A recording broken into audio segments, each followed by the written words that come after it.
Namaste and welcome back. You're watching me Yashodhara Singh on my channel on YouTube, and today we are going to talk about a discussion titled Etiquette of a Closeted Skeleton.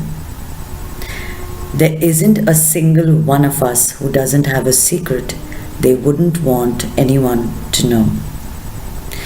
Sometimes it is known in circles that are contained for fear of it reaching the individual and the repercussions that are to follow, of course. That is why most rumor mongers back down the moment they are said, "Can I quote you on this?"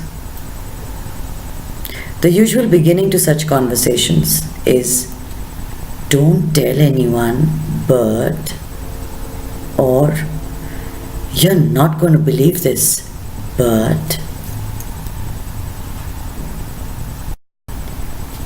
Every saint has a past, every sinner has a future. You have heard this and know it holds solid truth within itself.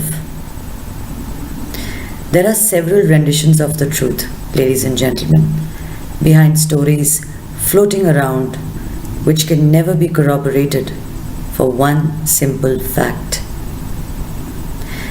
Authenticating it would put someone in the limelight who himself or herself has skeletons they would never wish to bring out in broad daylight.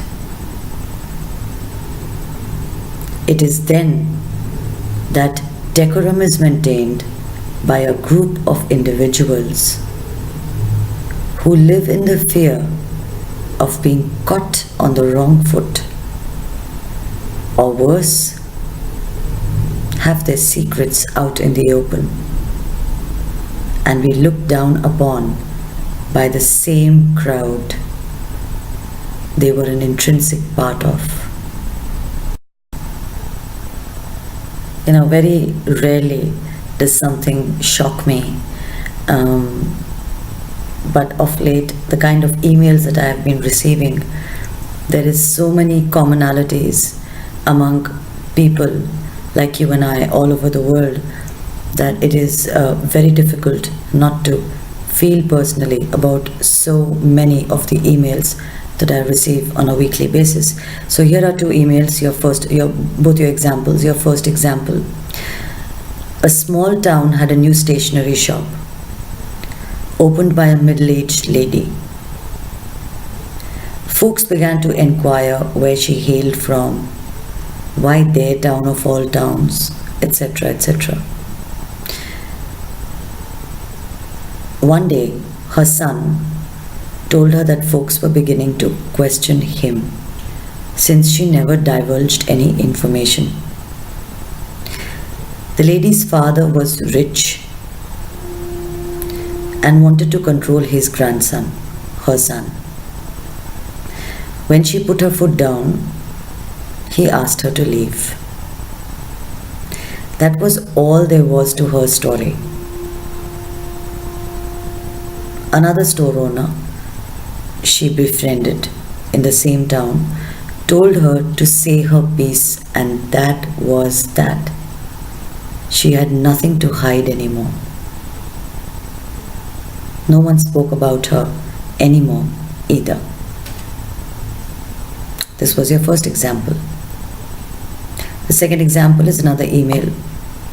A group of people would meet every weekend to exchange information over a meal.